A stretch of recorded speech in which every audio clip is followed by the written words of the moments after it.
We are here again for the Daily Bread Bible study. Today is day 162, and we are looking at Psalms 43 through 47. So we only have a few Psalms for today, so I'm going to give a little bit more kind of background here for Psalm 34. It's a Psalm of David when he pretends to be insane before King Abimelech of Philistia. And this is slightly off from the other account in 1 Samuel 21, verse 12, when it says, David took these words to heart and was very much afraid of King Achish of Gath. So he changed his behavior before him. He pretended to be mad when in their presence. He scratched marks on the doors of the gate and let his spittle run down his beard. Achish said to his servants, Look, see, the man is mad. Why then have you brought him to me? Do I lack madmen, that you have brought this fellow to play the madman to my presence? Shall this fellow come into my house? In Psalm 34, verse 19, it says, Many are the afflictions of the righteous, but the Lord rescues them from all. So in a lot of ways, the takeaway here for me is that King David did a crazy thing and acted crazy, but it worked for him for the good from God. So God will work for the good for us as well too. In Psalm 35, another Psalm of David, in verse 12, I selected this and says, They replay me evil for good, my soul is forlorn. But as for me, when they were sick, I wore sackcloth.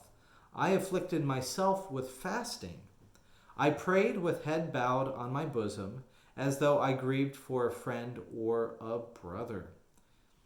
And so that makes me think of the ways that King David is noted as being kind to King Saul, even when he was being hunted by King Saul as well. So do good to those who are trying to harm you, and good will still follow. In Psalm 36, another Psalm of David, I selected verse 2. For they flatter themselves in their own eyes that their iniquity cannot be found out and hated. It's easy, I think, to look at ourselves and see all the ways that we are wonderful or perfect or, have no challenges. But it's much harder to be able to acknowledge the ways in which that we are broken and in need of healing. So that's a good reminder from Psalm 36. Now in Psalm 37, there are many examples of injustice in the Psalms. And the advice that we have of the Psalm of David is in verse 8, saying, Do not fret, it only leads to evil. God will ultimately bless the righteous. And then at the end of it, it says in verse 25, I have been young and now I'm old, yet I have not seen the righteous forsaken or the children begging for bread. They are ever giving liberally and lending, and their children become a blessing. Depart from evil and do good, so you shall abide forever. So may the words that King David are modeled after, may those words also be fitting for us as well too. May you abide for a long, long time.